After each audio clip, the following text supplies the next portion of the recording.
Hello, welcome back.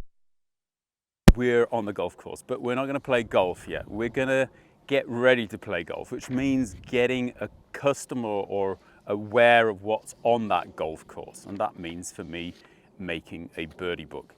And the birdie book, for me, the most important part of the birdie book is the green. So I'm going to show you how I would make a birdie book sketch of a green so that when I play the golf course, I'm better prepared both for how I want to attack that green and where I want to lie, dependent on the flag position on the green. I think probably all of you have heard of a birdie book. I don't know if you've ever used one, but usually if you go to a strange golf course, you'll find them in the pro shop at the secretary's office. They don't cost an awful lot of money, and they will tell you the distances of the holes. They will show you where the hazards are on the hole and the distances from hazards to tees and from hazards to greens and from tees to greens and the like. What often they don't show you very well is the green itself. And that's why I like, if I'm playing a strange golf course, to first go out there and not necessarily play a practice round, but go around the course and make my own little sketches of the greens. And that's really what I want to show you how to do today. As you can imagine, this is rocket science. All I'm doing is collecting information that I will use later to develop a strategy for playing the golf course. And I think an awful lot of the strategy for the individual holes starts at the green, not at the tee. I'm preparing basically the tee shot to give me the best opportunity to play into the green. And that means I've got to know how the green is and how the green lies before I actually play the tee shot. So going up to the greens and actually making a bit of a sketch of the green is always a good idea. Now I do that pretty simply. I'll take a piece of paper and then make a very outline of the green, and I'll then look around to find the hazards hitting the green. Now that might be a lot and it might be few, but I want to know what they are, because who knows, in a week or so's time when I come back to play the golf course, I might have forgotten that they're there at all. So on this green it's pretty straightforward. We've got a bunker at the back of the green, we've got a couple of bunkers at the front of the green, we've got a pretty slopey bit on the side of the green, and I will put all these things into my sketch. And then I like to note trees and bushes which are close to the green, simply because they help me to get some kind of perspective of the yardages when I actually start measuring them out. So I'll make little pictures of trees at the side of the green. Now, for a high handicapper or beginner, that means basically you've got a big circle in the middle of the page and a couple of kind of splodges around it. Probably enough for you, because really as a beginner your dispersion is going to be too high for you to really be aiming at any particular part of the green. In fact, I would recommend the majority of golfers on the majority of holes to just aim at the middle of the green. I think there was even a test a few years ago where they got pros and amateurs to play a course where they put no flags in the holes, and therefore they didn't know where the hole was on the green, and they actually played better golf than when they played it the following day with the flags in. So that tells an awful lot about strategy. I would like to think I have enough common sense to know when to actually go at a flag and when not to, and to know whether this is a distance, whether I can or not. And in order to do that, I've got to get the information down on the green in order to give me some better idea of this is a pin that I can attack, or rather I ought to leave it alone. My basics, the measuring starts. And the measuring starts for me by pacing the green. First of all, I'll have a look at the green and its undulation. So I don't know how well you can actually see this, but there are actually 3 plateaus on this green. The top right, bottom or middle left, and bottom right. And that means that there's only really kind of 3 places that they can put the flag. This large plateau in the middle where the flag is today probably allows them for 2 pin positions, but the top and the lower plateau are so small that probably there's only going to be 5 pin positions on this entire green. So the next job is to sketch that information onto the green. So I'll basically just draw a line from where the top tier actually starts and pull it round to the side of the green, and then draw in the fall lines on the sketch.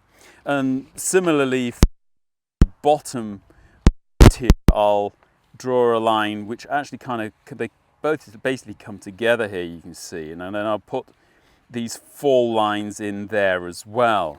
So I've divided the green up into kind of the 3 different tiers that we can see on the green, and now I've got to do the boring thing of actually getting the measurements, and this is where it basically goes back to my old days of playing the game, where I used to always measure the greens in yards and actually taught myself to kind of pace it out in yards. So you'll have to excuse me if you live in Germany here, because this is one of the few things I don't actually measure in meters.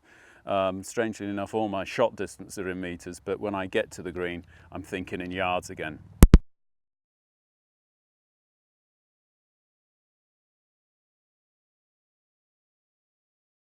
Green is 32 yards long.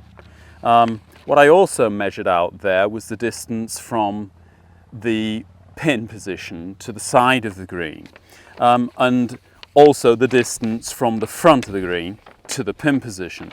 So I've got a good idea of the distance that I'm going to have to play the ball if I know the distance to the front of the green, and also how much room I've got on the left or the right hand side of the green.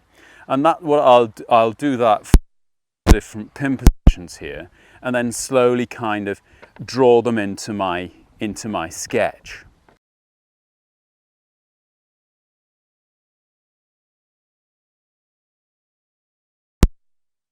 I'm going to write into my birdie plan of the green.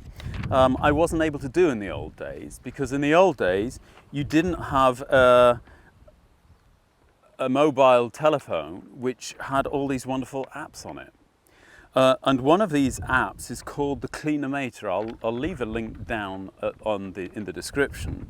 And this Clinometer will actually show me the percentage fall of the green at any position on the green. So what I'm going to do now is then go to the slopes on the green and put it down and find out exactly how much slope I have on the green.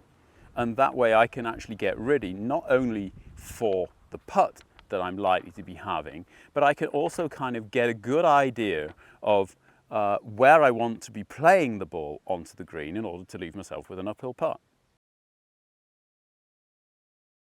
I'm now going to take photos of these positions, and then I don't really have to fill it out on the paper as I'm going along. I can just basically go back and forward and take my photos, and then when I get back home this evening, then fill it out on the graph. But for you, obviously, I'm going to fill it out as we go along.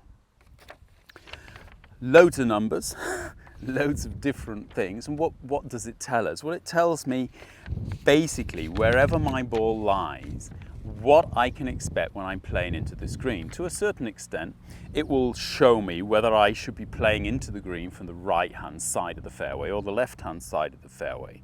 It will also show me how much room I have to play with.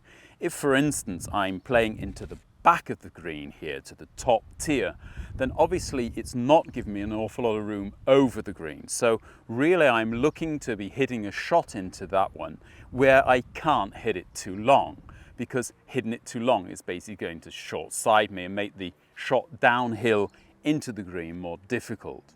That means that I would probably be better off laying a little bit further back and hitting a full shot into that rather small tier, because I can get a bit more spin on the ball that way. If I'm playing into the larger kind of middle tier of the green, then I might be able to actually run it up from the front. You can actually see there's quite a big distance between the front of the green and where they normally actually put the flag on this hole. That means that I can probably get a little bit closer to the green and play a little bit of a kind of a bump and run shot up the green if I want to, or throw it up and let it run out a kind of 3 or 4 yards to the flag. Down in the bottom right-hand corner would be probably the most difficult pin placement. simply because it doesn't give me an awful lot of room. On the other hand, however, I could throw it up past the pin and the actual slope on the green will bring it back, but then I'm probably looking at a downhill putt actually back into the hole. So again, it would be better be hitting a ball in there with a little bit more spin, and one where I'm better at the distance control. So there, if it's down in the bottom right hand corner, then I'll be actually looking to be playing a longer approach shot in there again, where I'm pretty confident on the distance that I hit that approach shot and where I'm able to get enough spin on it to actually stop it in front of the flag if at all possible. Now obviously you've got to be playing pretty accurate golf in order to think like this. If you know a version of 8 or 9 meters, then you should be just playing at the front of the green. If you know you've got 8 or 9 meters dispersion front to back, then you should be playing at the middle of the green. Only if you know I don't hit this club any further than 120 meters, can you say, all right, then I can aim at that top tier because I know I'm not going to hit over the green with this golf club. Similarly, if you are playing into the flag position at the front of the green. All of these ideas are just common sense if we're honest about it. And it means knowing your game before you go out on the golf course. But once you get out on the golf course, it's about knowing the golf course and not falling into the traps that the golf course architect has actually designed for you to fall into.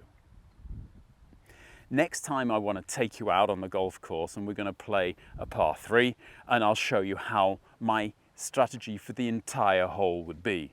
But until then, I hope you enjoyed it.